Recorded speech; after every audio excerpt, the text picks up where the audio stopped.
Hey, welcome back to the Positively You podcast. This week is very special because I am introducing the Summer Survival Series. So instead of one episode this week, you are getting five mini episodes Monday through Friday to help us kick off summer. Summer is a time of sunshine, fun, making memories with our kids, but it can also be a very challenging season for us moms. We're trying to keep everything balanced and running smoothly, and it can feel like a lot. And we're already a couple weeks in here where I'm at. I know some of you are just barely getting into summer. So this is the perfect time to bust out the Summer Survival Series. This is a 5-part podcast designed to help you navigate these next couple of months with ease and enjoyment. So, this series is all about providing you with practical tips and strategies to ensure you and your family have a fantastic summer. I understand how difficult it can be to want to be the fun mom during summer, but also want to have some balance and some sanity and not lose your mind. So, this 5-part series, we're going to go over a couple of things. So today we're jumping into routines, how to keep your routines going. Tomorrow is going to be on creating a summer vision board. It's a little bit different than a bucket list. I'm excited for that episode. 3, we're going to be talking about chores, household stuff. Episode number 4 is all about preventing that summer slide and making sure our kids are still, not going back to school in the fall with having lost everything. And then episode number 5 is about boredom and boredom busters, if boredom's a bad thing, if it's a good thing, all the things. So I am so excited to jump into this. Each of these episodes in the Summer Survival Series is designed to address common summer challenges with practical, easy solutions. You know, I'm all about the ease. That's going to be a benefit to not only just you as the mom, but also to your kids. So, by maintaining our routines, by setting good, meaningful goals, managing our household effectively, preventing that learning loss, and embracing boredom, you're going to be able to have a balanced and enjoyable summer experience for your entire family. These strategies in these next 5 episodes are going to help you to stay organized, to reduce your stress, to have a positive, creative, and super fun environment for your kids all summer long. So grab the sunscreen, grab your drink of choice. I've got my water here. I've also got my coconut Dr. Pepper. Oh, so good. And I'm ready to jump in. So let's dive into episode number 1.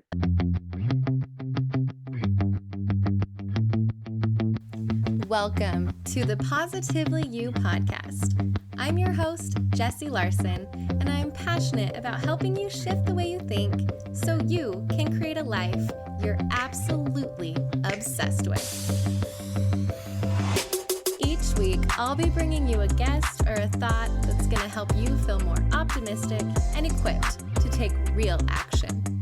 Get ready to push past limiting beliefs, ditch that negativity, and start showing up as the best and most positive version of you.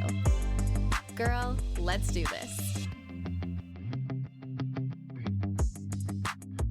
All right, jumping into part 1 of our summer survival series for moms. Today, we're going to be talking about the importance of consistency and keeping up your routines. So I get it. Summer is all about relaxing a little bit, not having such rigidity to your schedule, but also routines kind of keep us happy. And as someone who has been very, very routine resistant, like the majority of my whole life, I have come to find out that routines actually are very good.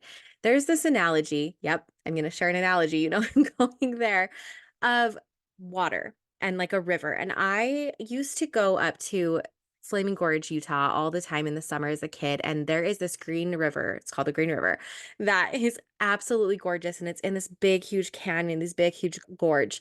And I think about that as the river gets to flow, but it has boundaries. It has a border. It has this river bank, any river that you have, but this one gives me a really pretty visual to keep the water in check, to be able to keep it flowing, and it can keep it flowing at an awesome pace. That's a lot of fun. It's really beautiful. Everyone loves it.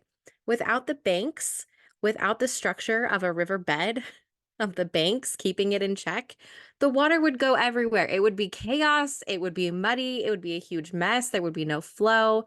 That's what I think about routines is they actually help us to be able to flow better.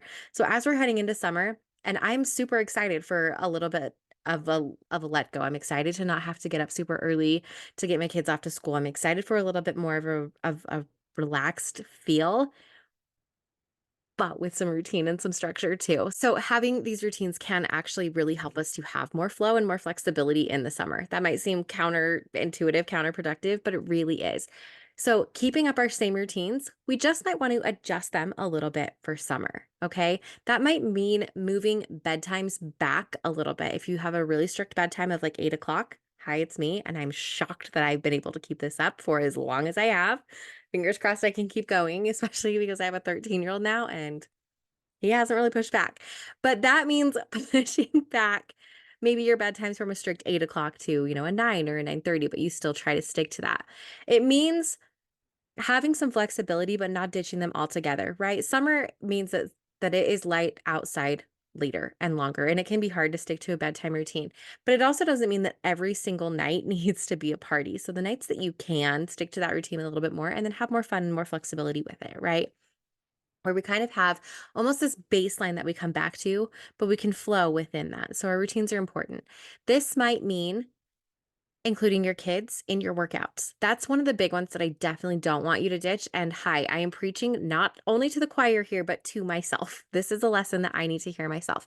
It means not ditching my workout because my kids are around. That might mean I wake up earlier and get it done.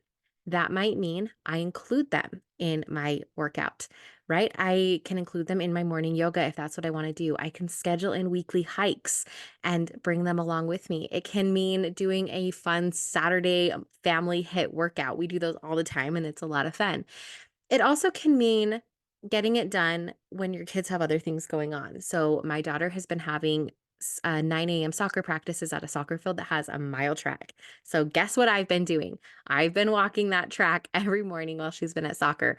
And yesterday I got in a 4.5 mile walk. It was quite the exercise. So with these things, with routine, change it up. You have to adjust for summer, but adjust. Don't throw out your routines. Don't throw them away. One of the biggest things you have to know I'm going here. If you're a listener of this podcast, one of the easiest things that you can keep doing to feel grounded in summer is to make your bed. You knew I was going to go here. You knew this was going to be a tip somewhere within these 5 days, right? We're bringing it on day one. Making your bed is such a simple and effective way to start your day, not only on a productive note, but like I said, on that anchoring and on that kind of grounding note to help you say, hey, it's summer, but yes, we can still have some structure. We can still have some flow. Now, sometimes my bed doesn't get made until a lot later because we're having a slower morning or, it's a little bit less structured. So we have definitely adjusted for summer, but we're still getting that done. Also, as the mom, it just helps me to have that sense of accomplishment. It helps me to feel like put together when the rest of my house might be a little chaotic because I've got kids coming in and out and it's summer and my bedroom can be my place of refuge where I can come if I need to shut the door for a minute, have a little bit of peace, have a second to take a breath, to recenter myself. I want to come back to a room that feels good, that feels calm. I don't want to come back into a room to escape the craziness and the chaos that's been going on in the day and have my room have that same energy. So making your bed gives you that. It gives you that gift. It's really a gift. It's not really a thing that you have to do or mark off. It's a place for you. It's for you. Right. It also sets a good example and a good tone for the rest of your family. I've seen chore charts, which we're going to get into in episode 3 um, of this 5-part series, but it also is that modeling for your kids, right? I get up, I make my bed in the morning. I have that same expectation for you to kind of make sure that your bed is made and your room is done. So there you go. One of my favorite things and sticking to it. And honestly, if that's all you do, that's fantastic. I am a huge believer in starting small and starting simple and giving yourself that win. So if that's the one thing that you do this summer or even just like heading into summer is, hey, I'm going to make my bed so that I just feel grounded and anchored. Great. That's fantastic. And you get 5 gold stars and the A plus and however else you want to do that. Um,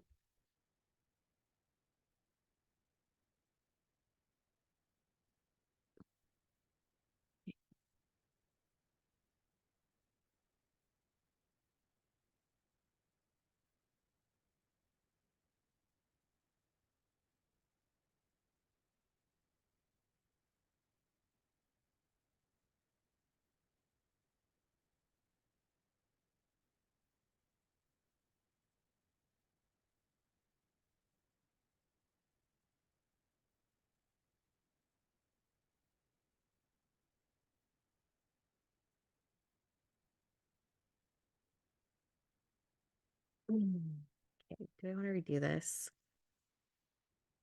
It's so hot in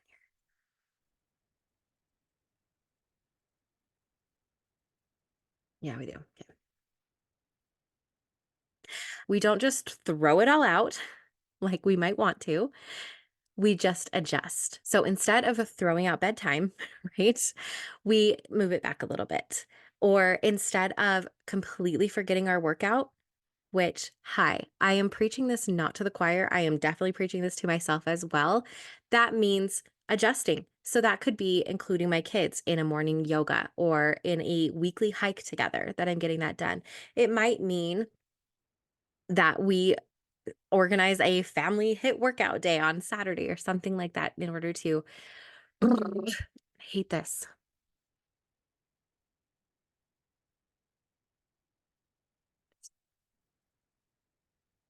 Okay. So, all of that to say that while as summer first gets here, your first instinct might be that it's all of your structure is gone. Everything is chaos. The kids are home. It's madness. There's no routine. There's no bedtime. There's no nothing. That's not the case. We can put structure in place. We can adjust it for summer and help us to flow better so that we can have more fun and more freedom this summer. So, all of that to say that as summer is getting here, you might, like I said, you might already be well in the swing of things. We're on like week 2, I don't know, 2 or 3 of summer at this point, and some of you are just barely heading in. So, you might have had a couple of weeks already of complete chaos, and you're like, okay, hi, I need this summer survival series. Yes, please, and thank you. Or you might just be getting into summer and really wanting to start out on a good foot. Having this relaxed flow is what we want, right? We want that goal. We want summer to feel chill. We want it to feel good. We want it to feel flowy and fun. And having some structure and routine will actually help us to get there. One of the other ways that you can do this is kind of having some daily rituals. So, if that is waking up in the morning and you get a workout done first thing, if that is providing quiet time, if that's making sure you get enough outdoor play, if that's dedicating your days to certain themes, whether it's, today Water Wednesday or Mountain Monday or whatever, there's all these like fun things you can do. Having some kind of like daily ritual. If you've got little kids who are still napping, that is a great anchor point for a ritual. If you have, you keep family dinner maybe around the same time if you can. Just these little anchor points to help you keep some structure in your summer is going to help you to flow a lot better and to help you not feel as chaotic. With that as well, taking a look, trying to do the same thing that I do during the school year is taking a look at the week ahead and the weekly planning. My kids are still involved in sports. My kids are still involved in piano lessons and some other things during the summer. Some of you might feel like you want to take that off and take that off your plate for the summer, and that's great too. So, taking a look at my week in advance always helps as well, knowing what days they actually have things that we're committed to, what days would be good to head to the lake, taking a look at the weather to make sure that we're planning accordingly, right? All of these things that help us to stay structured help us really to flow. So that is it for this part 1 of our summer survival series, where we've gone over routines. I hope that I have convinced you that routines are actually not the worst thing ever. It took me years and years and years to convince myself that routines are good. They are not of the devil.